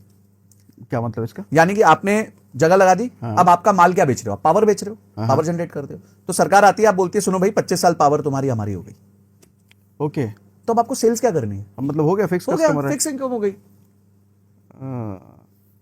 तो ये रिकरिंग इनकम हो गई आपकी। मैं बता रहा हूं इंडिया में अभी तक बहुत चीजें एक्सप्लोर नहीं हुई। माइनिंग बिजनेस है, माइनिंग, क्रिप्टो माइनिंग नहीं, क्रिप्टो नहीं, mining, actual mining, coal mining हो गया। उसके बाद आपका अदर रेयर मिनरल्स है, बॉक्साइट है, कॉपर है, मैंगनीज है, ये सारी चीजें। माइनिंग क्यों नहीं कोई करता? माइनिंग करो, जम के पैसा कमाओ। तो ये माइनिंग आम आदमी कर सकता है? आप स्टार्ट करो, पहले ट्रेडिंग से स्टार्ट करो। कैसे? आप कोयला बेचना चालू करो पहले।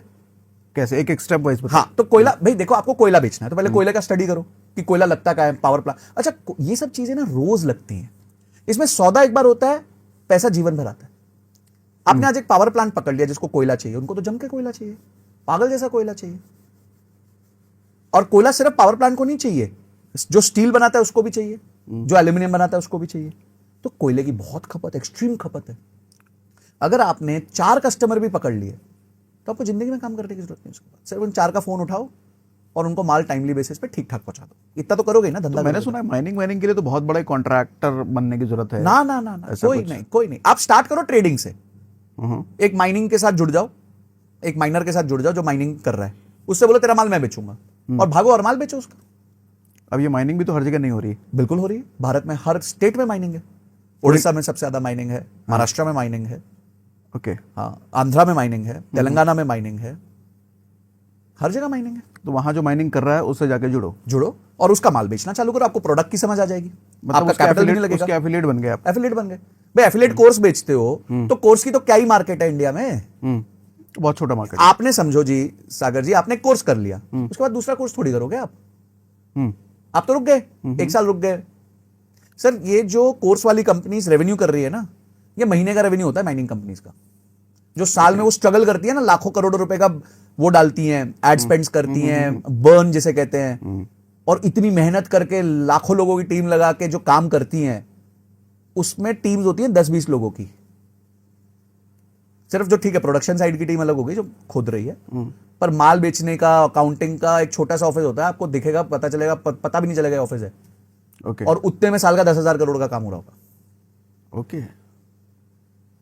तो क्या हो गया है कि ऑडियंस जो है ना स्टक हो गई, बोले यार अपने को तो यूट्यूबर बनना है, या अपने को इंस्टाग्रामर बनना है, या अपने को ये बनना है। अरे असली पैसा वहां है, यहां दिखावा है, यहां आपको शो है, यहां सोशल कैपिटल है, आपका नाम बन रहा है।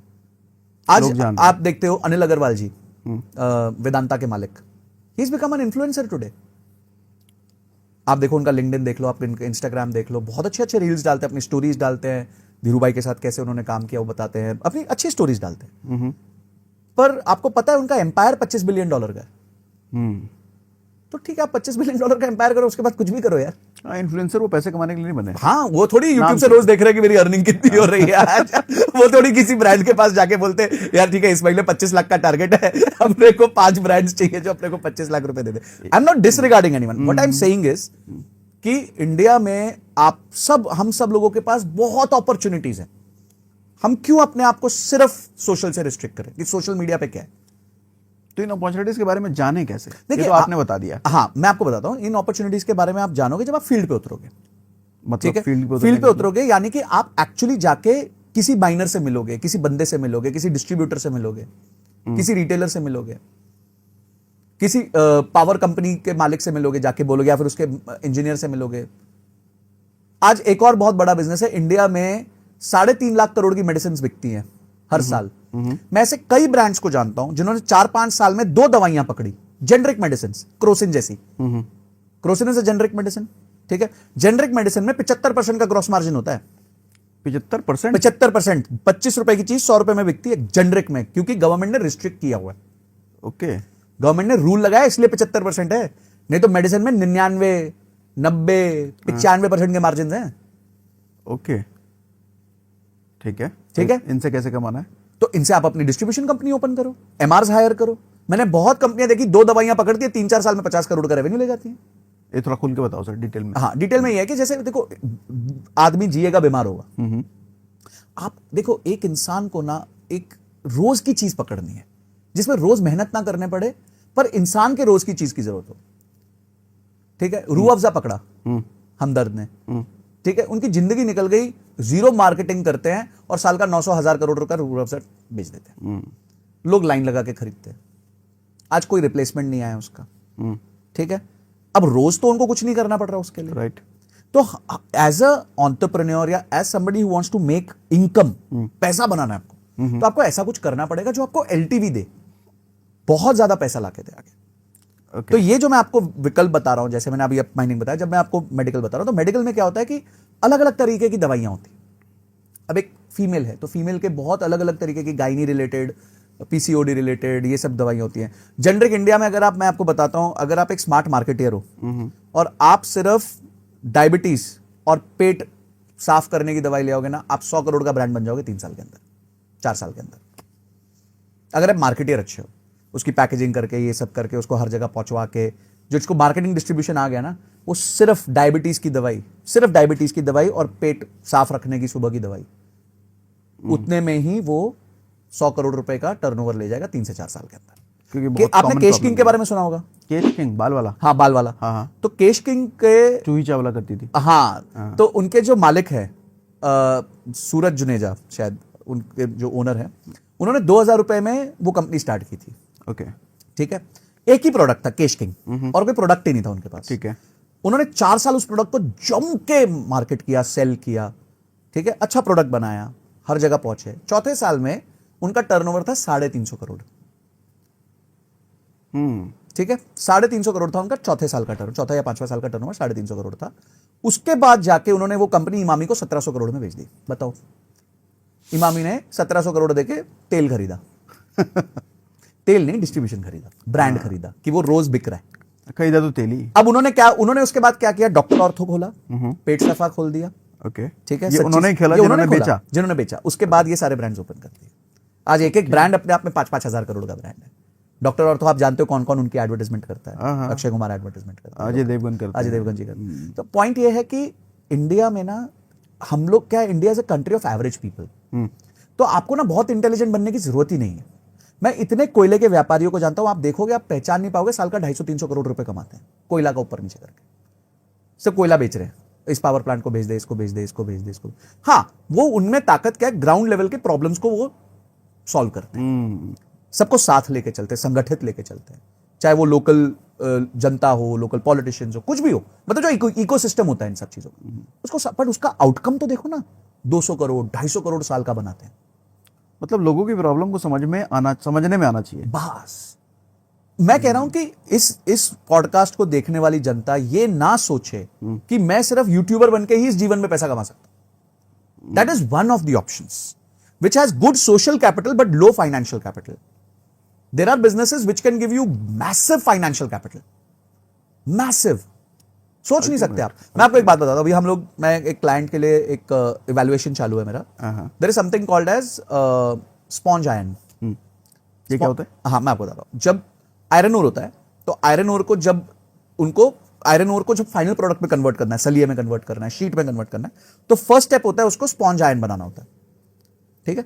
तो स्पॉन्ज आयरन बनाने के लिए there is a process called DRI, ठीक है। उसको वो उसमें क्लीन लगती है, तो अभी टेक्निकल में नहीं जाते। उसका हम एक इवैल्यूएशन कर रहे हैं, वो प्लांट लगाया है, ठीक है, बैंक उसको फाइनेंस कर देगा, इनका कुल मिला के 2-3 करोड़ रुपए का कैपिटल लगेगा, एक अच्छे बड़े लोग, जेब से 2-3 करोड़ रुपए लगेगा, बाकी सब इकट्ठा हो जाएगा, कोई बैंक दे देगा, कोई सप्लायर क्रेडिट दे देगा, वो सब पूरा मैनेज हो जाएगा, ठीक है। उसका महीने का प्रॉफिट आफ्टर टैक्स 4 करोड़ रुपए, ओके, पहले दिन से लगी लगाई चीज है। ये इंपॉर्टेंट है। मैं क्या कह रहा हूं कि ये अपॉर्चुनिटीज लोगों को अवेल करनी है, और वो कैसे करनी है, घर बैठ के कोई नहीं आएगा। आप जाओ, उतरो, उस सेगमेंट को समझो। भाई आज अगर आप सरिये के ट्रेडर बन जाओ, आपको पता है, मैं आपको बताता हूं, आड़ती होते हैं, आड़ती आपको पता है, वो जो चावल, गेहूं, धान का काम करते हैं, छोटा सा 8x6 का गल्ला होगा, 5000 करोड़ का टर्नओवर होगा, और 1% मार्जिन होगा। 5000 करोड़ का 1% 50 करोड़ होता है। अपन रोते रहते मार्जिन ज्यादा चाहिए। अबे वो खेल गया 5000 करोड़ का गेम और 50 करोड़ लेके चला गया घर। कोई केपेक्स नहीं, कोई कुछ नहीं, 8x6 का गल्ला। सोने का बुलियन जो बेचते हैं, वो किलो के पीछे 5-7-10 हजार रुपए कमाते हैं, ठीक है। ऐसे कई बुलियन ट्रेडर्स है इंडिया में जो दिन का 100 किलो करते हैं 8x6 की जगह से। अच्छा, 8x6 करना क्या है, इधर से उधर तो करना है, पहले पैसा आता है फिर बुलियन जाता है। ओके, नहीं पता लोगों को ये ट्रेड, तो ये ट्रेड करो ना भाई, पैसा कमाना है ना, तो लो, ये ट्रेड्स हैं आपके पास। वंडरफुल। तो मैं क्योंकि बिजनेस कंसल्टेंट हूं, तो मैं बहुत जगह जाता रहता हूं, मिलता हूं लोगों से, बहुत मेरे क्लाइंट्स हैं ऐसे, तो मैं खुद आश्चर्यचकित होता हूं यार कि मतलब the world is so simple. हमने कॉम्प्लिकेट किया हुआ है, लोग तो सिंपल काम करके पैसा बना रहे हैं, बस लगे रहे। अब वो गोल्ड बुलियन वाला पिछले 15 साल से लगा हुआ है, पर वो दिन का 10 लाख रुपए कमा रहा है यार। दिन का 10 लाख रुपए कमा रहा है 8x6 के गल्ले से, 4 लोगों की टीम रख के। वो देख के लगे हुए नहीं कि तुम वो हाँ, मतलब आप देखिए, आप पहचान ही नहीं सकते ये बंदा दिन का 10 लाख रुपए ठोक रहा है। It's impossible. तो ये जो सब चीजें हैं ना, ये भी लोगों को देखनी चाहिए। सिर्फ यहां हम ये नहीं कह दें कि यही एक फील्ड है जहां पैसा कमा सकते हैं। इंडिया में बहुत अपॉर्चुनिटीज है पैसा कमाने की, जम के अपॉर्चुनिटी है, वंडरफुल, जम के अपॉर्चुनिटी ही अपॉर्चुनिटी है। अगले 10 साल 20 साल तो सिर्फ अपॉर्चुनिटी है, किसी चीज में हाथ डाल दो, कोयला भी सोना है। ऐसा क्यों कह रहे हो? 10 साल 20 साल अपॉर्चुनिटी है। देखिए, गवर्नमेंट स्टेबल हुई है, probability of this government getting repeated is very high कि वापस आ जाएगी। ग्रोथ इन्होंने दिखा दी है कि इनको करनी आती है, इनोवेटिव मेथडोलॉजीज यूज करते हैं, कैपिटल रेस करने की कैपेबिलिटी बहुत अच्छी है, इंटरनेशनल रिलेशनशिप्स मैनेज करने की कैपेबिलिटी बहुत अच्छी है, पूरा वर्ल्ड इन्वेस्ट कर रहा है। अभी पीछे FIIs ने पैसा निकाला इंडिया से। पहले इन्होंने करीबन 35-40 हज़ार करोड़ 2 महीने डाला, नवंबर दिसंबर में, फिर जनवरी फरवरी में करीबन 40 हज़ार करोड़ निकाला। सबको, अगर ये 10 साल पहले का टाइम होता तो मार्केट क्रैश कर गई होती। 22,000 निफ्टी 16,000 पे आ चुका होता था। आज 22,000 का निफ्टी 22,000 पे खड़ा है। क्यों खड़ा है? लोगों को भरोसा है, नहीं, क्योंकि इंडिया का डोमेस्टिक इंस्टीट्यूशनल इन्वेस्टर जो है उसने बचा लिया है। उसने आज उन 2 महीने के अंदर, जब इन्होंने 40,000 करोड़ निकाला, उसने 40,000 करोड़ डाल दिया। और उस 40,000 करोड़ में से 19-20 हज़ार करोड़ की SIP थी। आज 19-20 हज़ार करोड़ की महीने की SIP है इंडिया में। और अभी कितने ही अकाउंट्स है? 3 crore against the number of जनता जो हमारे पास है। 150 करोड़ की जनता में सिर्फ 3 करोड़ अकाउंट्स है जो पैसा डाल रहे हैं आज के दिन। तो अभी तो बहुत बाकी है। अभी तो मतलब इतना, आई एम पर्सनली, अगर ये स्टेबिलिटी, पॉलिटिकल लेवल की स्टेबिलिटी रहे, I am telling you there is no, आपको कहीं जाने की जरूरत नहीं है। इंडिया में कोई भी एक चीज पे हाथ रख लो, कोई भी एक चीज पे, मतलब कोयला बेचोगे तो अगले 10 साल कोयला बेचो, मेडिसिन बेचोगे अगले 10 साल मेडिसिन बेचो, यूट्यूब करना चाहते हो अगले 10 साल यूट्यूब करो, कोई प्रॉब्लम नहीं है। पर किसी भी चीज पे एक बार हाथ रख के बैठ जाओ और उस पर काम करो, पिच पे बने रहो। आप डेफिनेटली इतना पैसा ठोकोगे ना, आप सोच नहीं सकते। आप सोचा ही नहीं होगा इतना वेल्थ बन सकता है जिंदगी में। आपने कहा इंडियंस की प्रॉब्लम है ना, 2 करोड़ बना लूंगा तो बहुत है, 10 करोड़ बना लूंगा तो बहुत है। मैं एक इंडिया के लार्जेस्ट मेडिसिन OEM से मिला, तो बड़े हम्बल दोनों ब्रदर्स हैं। तो बोलते जब हमने बिजनेस चालू किया तो हमने सोचा था कि दोनों के पास बिजनेस इतना करेंगे कि दोनों के पास 10-10 करोड़ का प्रॉफिट आफ्टर टैक्स मतलब हाथ में आ जाए, मतलब टैक्स वैक्स देने के बाद जेब में 10-10 करोड़ हो दोनों भाइयों के। बोलते ये टारगेट हमारा 2 साल में पूरा हो गया। ओके, आज उनका टर्नओवर 4,500 करोड़ है। तो आपको पता नहीं होता what is life in store for you if you keep on doing great things. मतलब आप करते रहो करते रहो करते रहो। पैसा बनाने के इंडिया में हर चीज में, आज आप कचरा भी बेचोगे तो पैसा कमा लोगे। छोड़ो यार, क्या ही करना, कचरा बेचो तो भी पैसा बना सकते। नॉर्वे में बेच दो जाके। ये डिस्कशन मुझे रोकने का मन नहीं कर रहा, लेकिन समय हो चुका होगा तो हमें डिस्कशन रोकना पड़ेगा। खैर, इसके बाद हम अगला डिस्कशन फिर से कर सकते हैं। लोगों के कमेंट्स पे छोड़ते हैं कि आपके अगर कमेंट्स आते हैं तो संजय सर को हम दोबारा इनवाइट करके इस डिस्कशन को कंटिन्यू कर सकते हैं। डेफिनेटली। और सच में मुझे बड़ा मजा आ रहा है। मैं ऑफलाइन बहुत डिस्कस करने वाला हूँ आपसे। तो वो आपको अगली बार मिल सकता है, मेरे को तभी ले लूंगा वैसे से। चलो, thank you for coming. Thank you Sanjay sir, और तहे दिल से धन्यवाद। बहुत कुछ सिखाया आपने। Thank you and I hope audience को ये पसंद आया एंड इसमें से कुछ भी छोटा सा भी वो इम्प्लीमेंट करेंगे तो उनके लाइफ में बहुत बड़ा डेल्टा आ जाएगा। Wonderful, thank you very much. Thank you.